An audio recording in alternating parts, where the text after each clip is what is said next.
Hello, everybody in the audience and everybody online. I'm delighted today to introduce Professor Peter Brandon, who is from the SUNY, the State University of New York in Albany, and is currently on a Fulbright at ENED. And I'm sure many of you know ENED if you've been there. So we're delighted that you come first across the pond and then across the channel to come and visit us and talk about I can't see the title, so I'll let you read it out. Okay. Well, thank you for inviting me. It's been a couple of years since I was trying to get here, but I'm pleased I'm here. And let me just get rid of that. The title of my talk is Has Legalized Same-Sex Marriage Improved the Long-Term Economic Security of American Same-Sex Couples? The case of home ownership. And this is work with one of my graduate students from the Department of Economics, Mr. Ivashenko.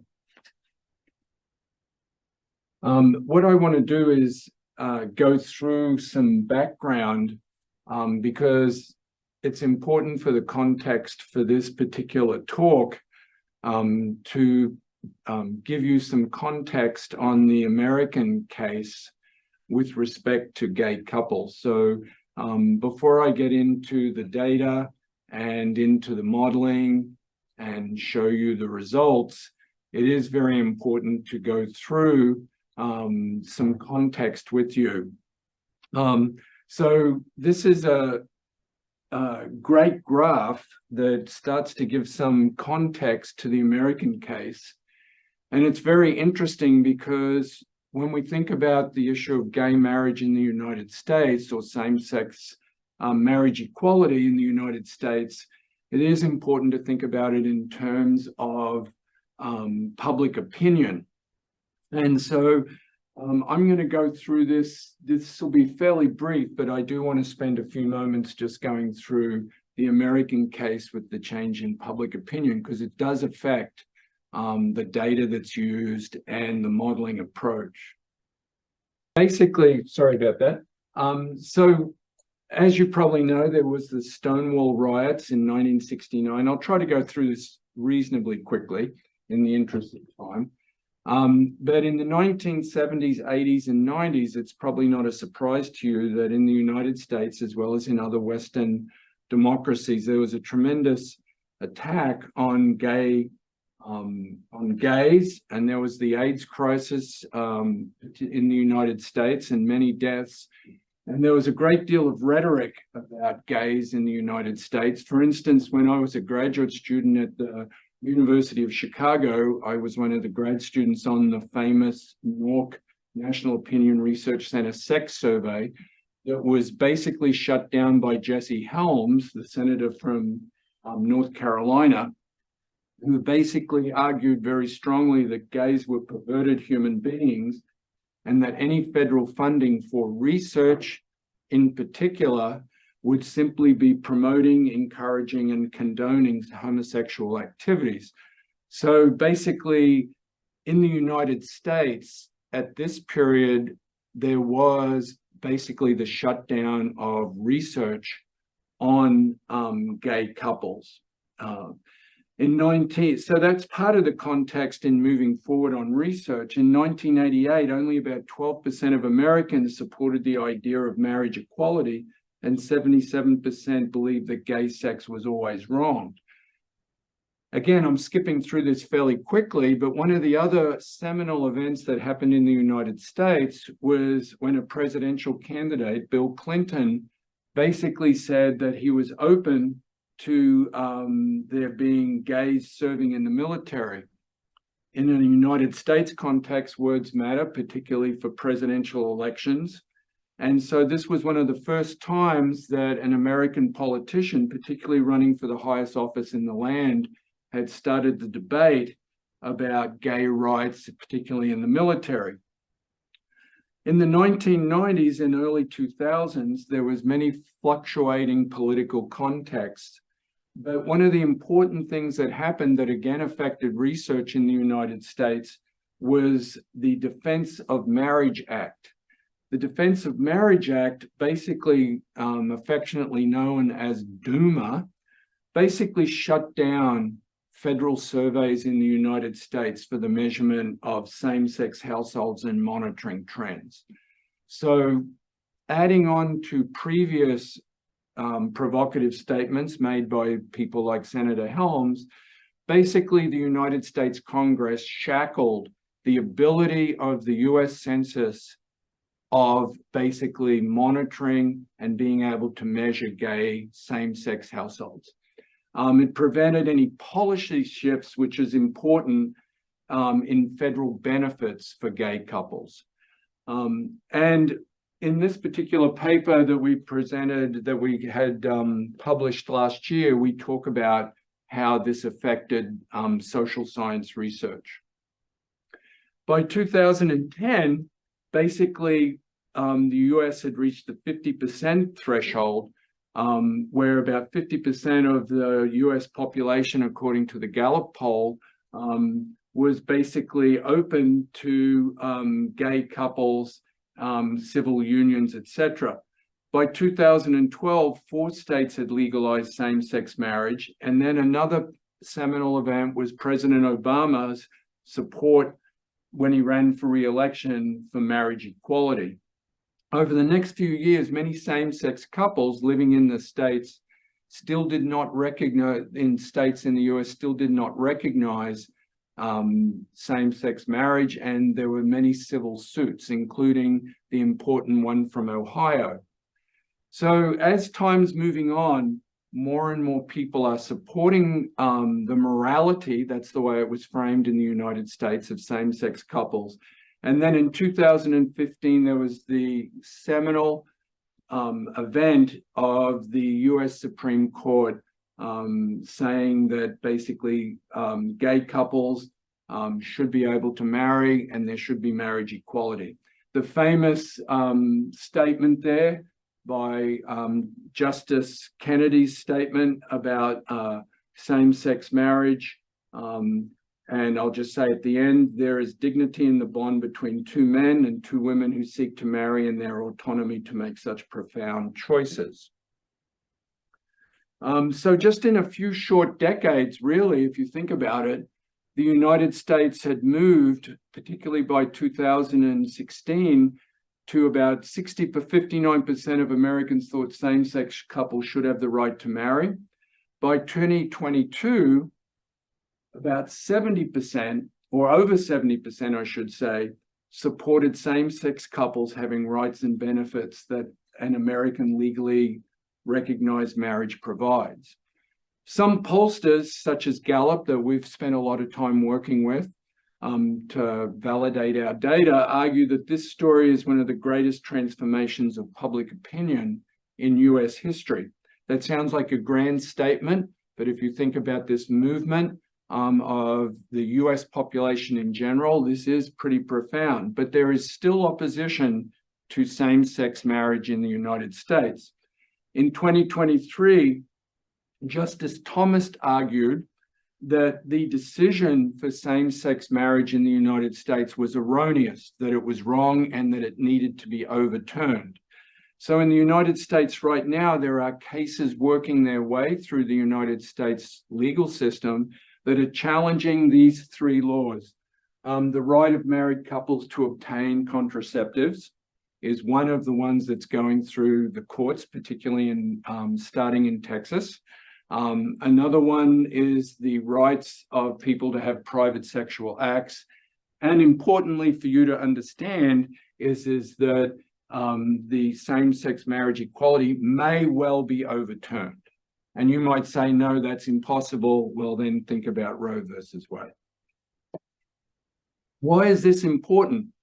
Well, I won't go through everything here, but I wanted you to have the context for this, because how does it relate to data and the measurement and monitoring of same-sex households? Well, essentially, starting in about 2013-14, the US Census Bureau, with the change in public opinion in the United States, the revoking of certain policies such as, or laws such as DOMA, that the US Census started trying to work on monitoring, measuring same-sex households. And in particular, they looked at 3 data sets that they were going to improve. So I'm not reading this particular slide for you, but essentially one of the things that happened was after the SCOTUS decision. By the way, I'm going to start using the term SCOTUS instead of Supreme Court of the United States each time. So if you hear SCOTUS, that's what I'm referring to. Is that with the data that started to be improved, and because now this federal government was essentially permitted and it had public support for improving the data to be able to start to do research. And one of the basic questions that we wanted to ask was, well, with this change and now couples in the United States, same-sex couples being permitted to marry, is there a change in the benefits that they can receive? And one of the basic ones we wanted to look at that this study addresses is that, well, it's very good to say public opinion's changed, that there are now legal rights of these couples. That's very, very important, incredibly important. But does that transfer into material, psychological, although we don't deal with that, and economic benefits for those couples? And that's basically what we're looking at, is we're moving beyond just the public opinion, the legal rights, to look to see if there's manifestations of change and positive change. One of them is home ownership. Home ownership, the research shows, is one of the ways to build wealth, one of the ways to have economic mobility. And so what our question is, basically, do we see that? Do we see that this is transferring, manifesting itself into changes or predictive changes in economic mobility? The data set we use for this is the Survey of Income and Program Participation, or it's affectionately known as SIP. Again, just briefly, remember that the United States started in about 2013, 2012, and really trying to now move forward with the monitoring of these households. And the 3 surveys in the United States that are the Current Population Survey, the SIP, and the American Community Survey were all starting to amend and edit themselves to be able to basically start to look at just the measurement of households. But we wanted to move beyond that. So what we use is the Survey of Income and Program Participation, which provides national estimates of the US resident population in subgroups at a point and points in time. So the beauty of the SIP is that you can do cross-sectional estimates while also allowing to track nationally representative sample of households over time. So it is superior data. It is one of the best data sets in the United States to look at program participation. I guess I should translate that. Program participation in the United States means welfare use, various programs that they use. Looking at household arrangements, economic organization, and all income sources.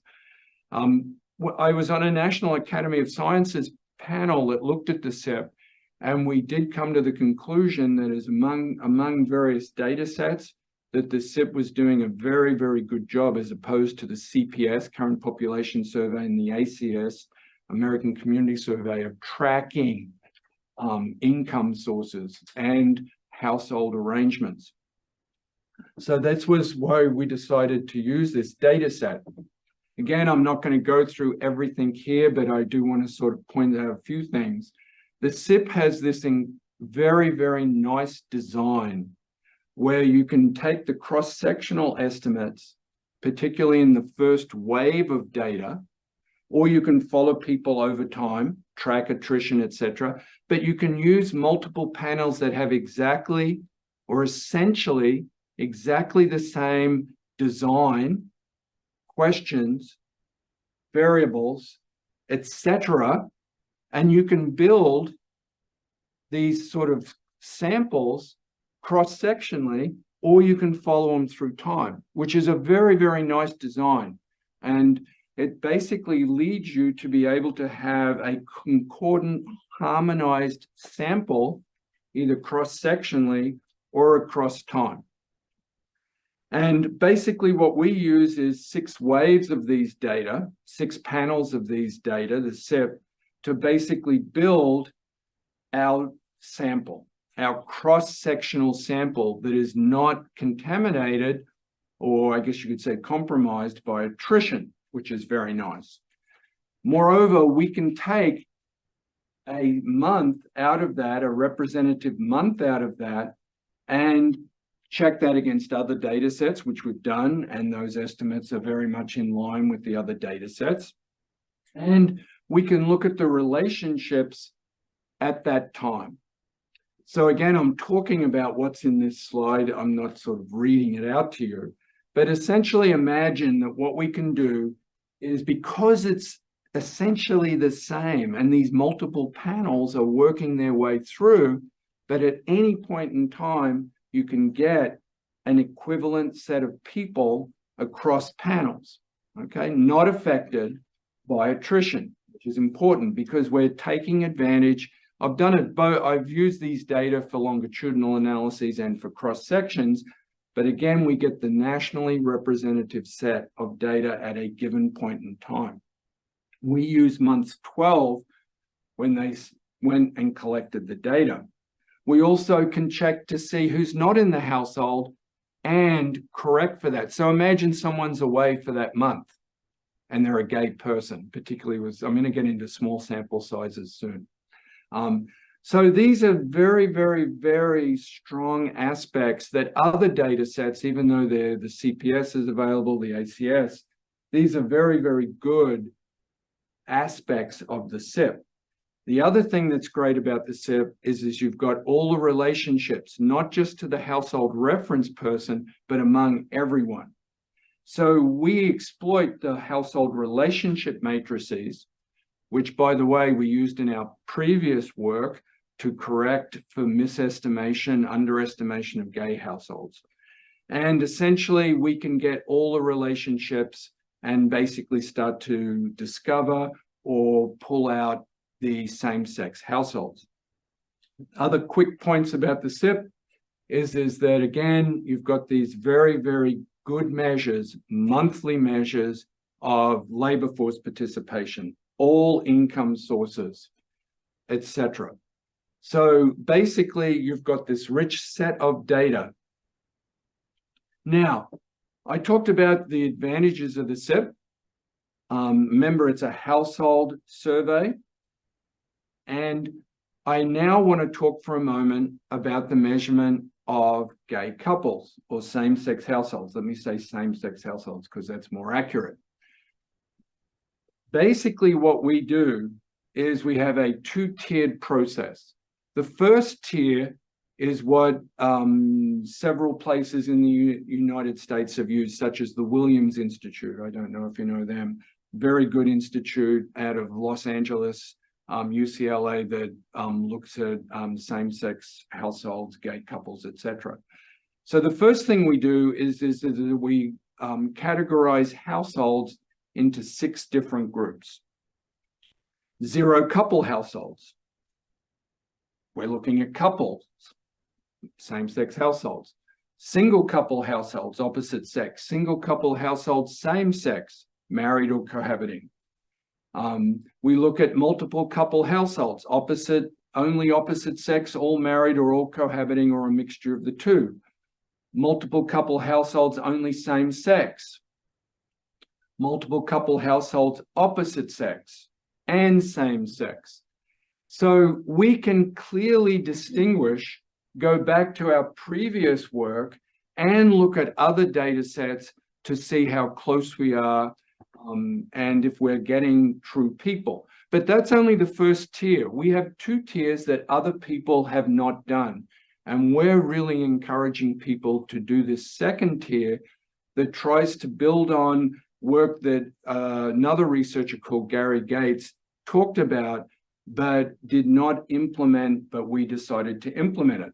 So our scheme then moves on to this particular set of rules.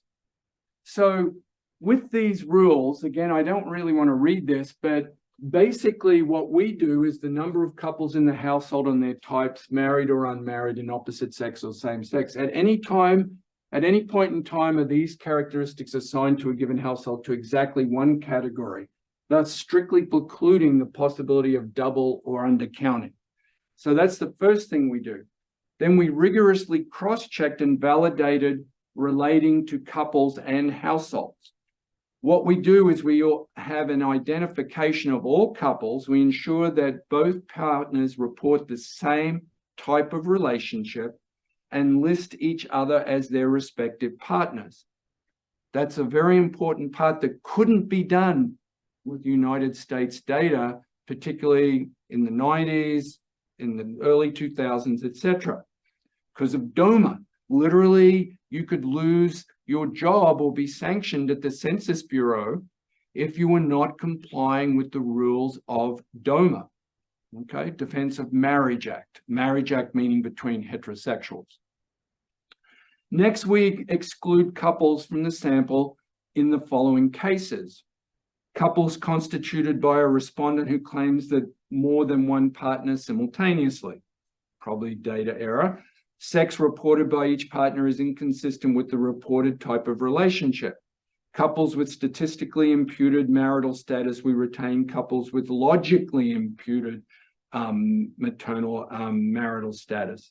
Same-sex married couples claiming marriage prior to 2004, that's when the state of Massachusetts granted same-sex couples, and either partner is under 18 years of age.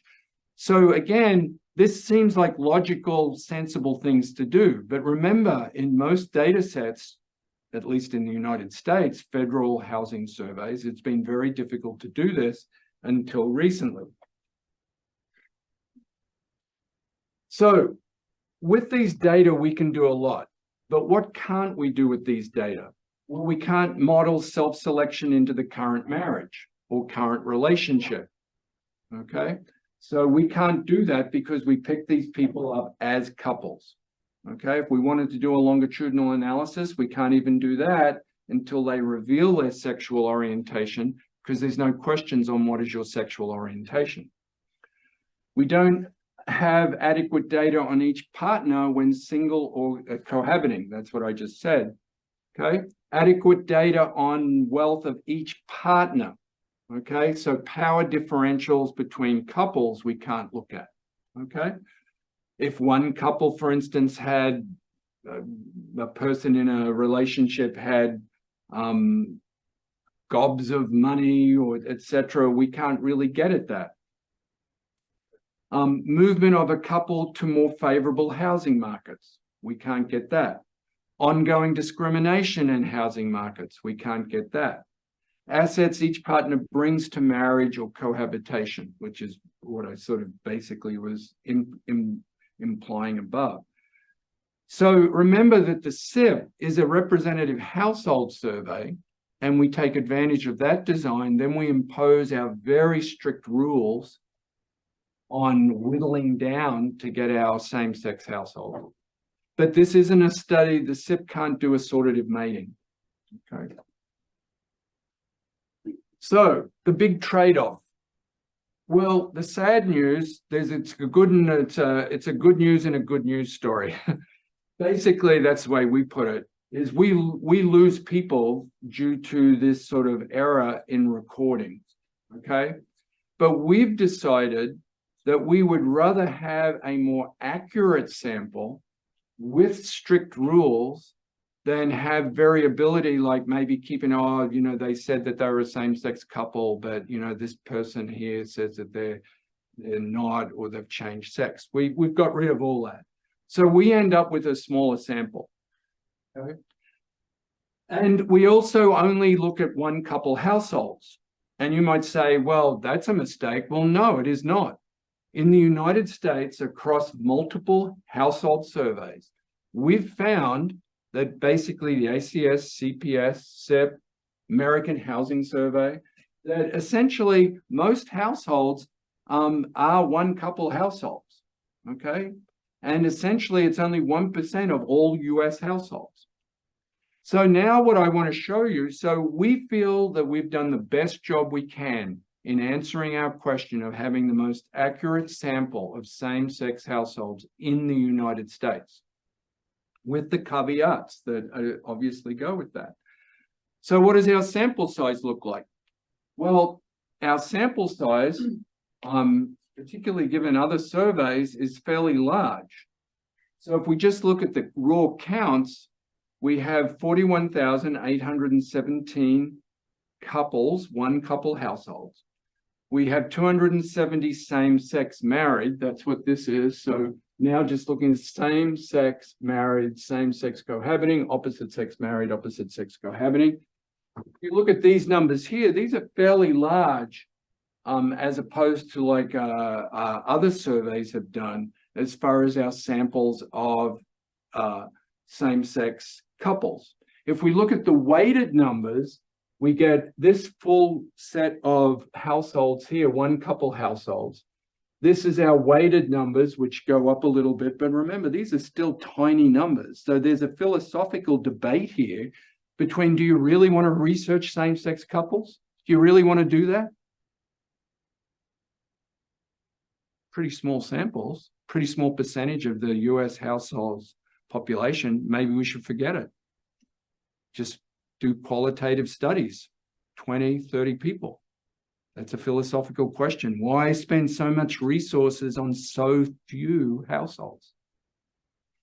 But our numbers here are very close to the numbers in our past paper that we did.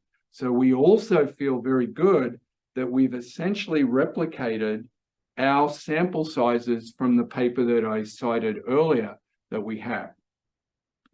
So basically, where are we going to move from here? Now what I'm going to do is show you with this sample, and we're going to answer the question, did Justice Kennedy's decision, or the 5-4 decision, very, very close, by the way, can we start to observe some sort of change in a very basic fundamental part of our living circumstance? Still in the United States, at least, people want to own a home. They see that as their vehicle towards some sort of building of wealth. Does it matter? Does it matter for these 276 couples? Maybe not. That's what we're going to talk about now. So the modeling that we're going to do is we're going to show, I'm going to start to show you the modeling now and basically talk about the model, talk about the results. I'm going to focus mostly on the graphs, but I will show you the full set of results. Hey, Dan. Everyone doing okay? Actually, can I ask a question? Yeah. Is this for all years? This is for across these panels. So this is 2014, 2018. So all added together? All added together, but remember there is the discontinuity of the Supreme Court decision, 2015. So there's the people before that and then the people after that.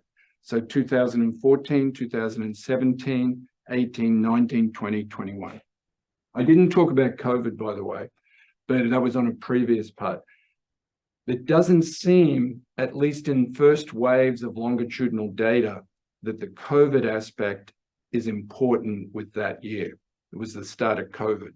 But we don't fully know whether COVID really did affect those various household surveys in the US over the longitudinal part. But did I answer your question for you? Yeah. Okay. So we have a small sample size, but we've also decided in our modeling strategy to have a parsimonious model, not a kitchen sink model, okay? And I don't know if I really need, I feel that that's probably a better approach with a small sample instead of dicing and slicing when you're working with less than 1% or maybe 1.5% of the population. But basically what we do is we have a parsimonious model that tries to look at the probability of home ownership. Okay, and basically our comparison group for our model is the following. Non-Hispanic white, please, if some of these American terms are unfamiliar with you, please ask me and I'll explain, okay? So non-Hispanic white, our comparison group with opposite sex married couples living in East North Central Division of the United States. I'm going to explain that. Okay, living in a metropolitan boundary before the SCOTUS decision, Supreme Court of the United States decision, so before 2015, high school graduates only. So this is a pretty much of an important comparison group because we're looking at, to summarize, basically whites, married, opposite sex married couples living in a particular Midwest of the United States, essentially Wisconsin for anyone that might be interested in the Midwest, the great Midwest. Basically in a metropolitan area, so Milwaukee maybe, something like that, in 2014, having a happy life, and they're high school graduates. Okay. And these are the variables that we use. And this one, these ones here, is whether the dependent variable or response variable, whether they're renting or whether they're owning a home. And essentially with the rental, right, this isn't, we get rid of those that are free rentals, that is living somewhere for free, okay? Here they may have a mortgage or they may not have a mortgage. This is important, the timing of the SCOTUS decision, okay? Before 2015, which is part of our comparison group, after 2015, here's our couples again, okay, the various couples we have. Here's the education level, their race. We can't go below non-Hispanic white or non-white because the sample sizes are too small. Monthly log of household income, duration of time in the dwelling, metropolitan area or not, and these 9 divisions of the United States, and the annual household inflation rate for housing, okay? So in other words, across the United States, there's lots of variability with respect to housing prices, but we have the Federal Reserve's gold standard for inflation of housing across the United States by state, and we have it annually and quarterly, and we're using the annual one here. Here's the means of our sample, which again fit with the general population of the United States, particularly if you have a geometric mean or an arithmetic mean across these years. So again, I should just say that 61 million households, whatever it was, is the average across these years, and that is what we find in the other data sets. These particular descriptive statistics, again, map really nice onto other data sets if you just take the average across these years, okay, or the medians. So 66% of the sample was after SCOTUS versus 34 before. Here's our distribution again, just rounded. For these couples, you can see it's small. I'm going to talk a lot soon about how these samples really matter to what we find. Again, this is accurate with respect to this very, very basic binary racial distribution. That's all we can work with. Same with Metro. And here we have these divisions in the United States. I'm going to talk about all these things. If it's confusing, like why is this guy using this? I hope I can answer your questions soon, okay? I want to get to the results before I get to some of the caveats. So here's these different regions of the US that I talked about, okay? There's Wisconsin, where I used to live, Madison, Wisconsin, great college town, okay? And that's these particular areas. Now, here's the results.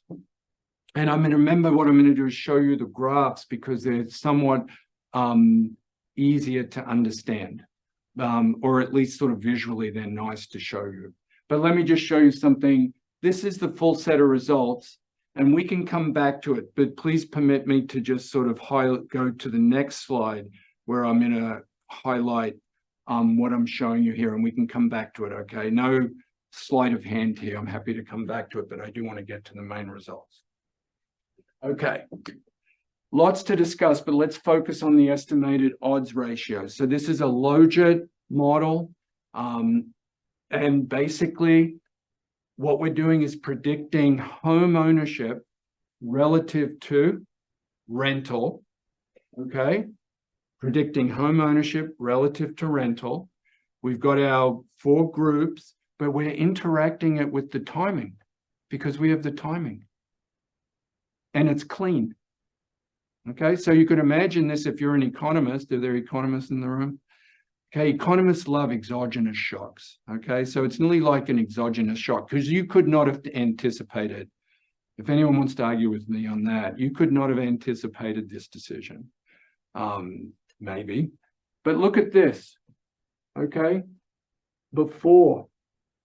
Basically before versus after. Okay, so same-sex before, same-sex married before, same-sex married after, same-sex cohabiting after. This is one of the occasions where when I was working with my graduate students, including Oleg, they were like, oh my God, these results are insignificant.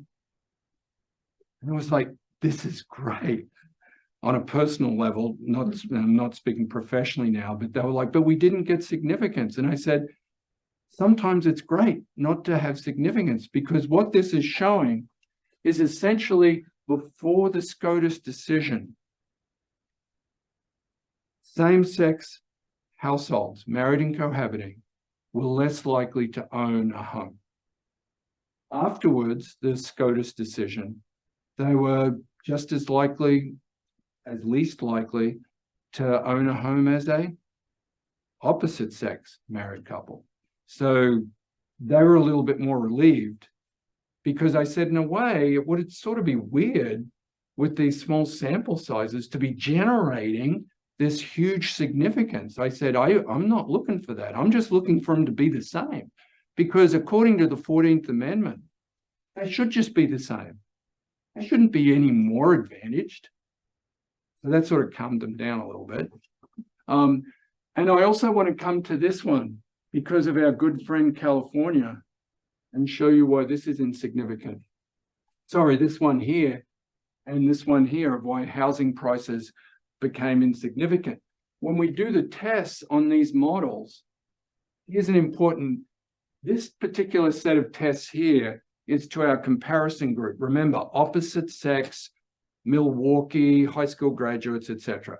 But what is important is also to check out whether the married couples before SCOTUS, same-sex married couples before SCOTUS, are just the same as married same-sex couples after SCOTUS with respect to their home ownership. Guess what? They're different. 2 different tests. They're basically, these probabilities of owning are different. If we actually look at the full model, Nick Fadden's pseudo R-squared, or we do a log likelihood test of us including these couples, us including these couples, we do find that basically this model does work better to capture the type of relationship when it comes to home ownership.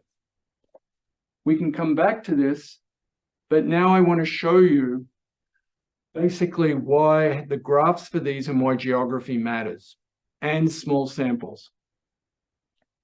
Okay, I'm just going to use this. If we look at the predicted probabilities of home ownership before SCOTUS, let me just concentrate on the same-sex households, okay? 62 for married ownership, 54 for cohabiting, 69, 45. Okay. So this goes down, but what is happening? More of the cohabitants are getting married. Okay, so for the nation, basically home ownership goes up. But there's about 15 minutes left. Okay, yeah, okay. Yes, okay. Basically, what happens in California, 55-61. 45-31. In these three states, Massachusetts, New York, and New Jersey, these are all parts of divisions. Okay, so that's why I'm looking at these. Home ownership goes up before and afterwards. Florida and Texas, and I'm going to explain why I'm doing these ones, 58-65. Okay. Home ownership, the probability of home ownership's gone up. Why am I also looking at these states and only these states? The literature on gay spaces on the United States. Where does nearly all of gay people live in the United States? Same-sex households, exactly the states I'm showing you. Where was housing prices the highest? In these states. Why did housing inflation go to insignificant? Because we controlled the states where gays live, where housing prices go up the most. So we're even more confident about these results. If you have a look at income and you see what happens with income, the green line, same-sex married before, same-sex married after, it's converging, slightly converging. So in other words, income is mattering to home ownership slightly more. We don't get much of a trend for the housing prices because we've controlled for gay spaces and we've controlled for where the basically most gays live in these households. If we also have a look at this one very briefly, and we look at gender, this is an extra slide, I'm nearly done. We see that it's the males, reported sex males, that are getting the home ownership, not the lesbian couples. Okay, so I wanted to show you that result. Last but not least, the marginal predictions here. This tail here is a little bit below that one, but if we look at a marginal analysis again, and we look at these confidence intervals, we see that our results are still holding. It's just that the graph tends to just sort of inflate these tails, okay? So what our preliminary work shows is that we feel that we are showing that there is a tangible, with our strict rules, for home ownership.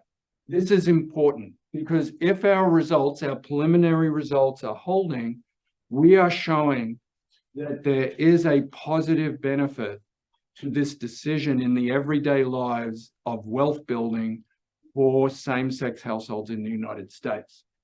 There are many things that we could not do,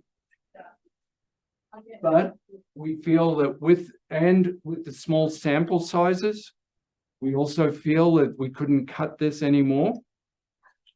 So we can talk about these other issues, but basically these are our initial results, and thank you for your time, and I hope we do have some time for questions.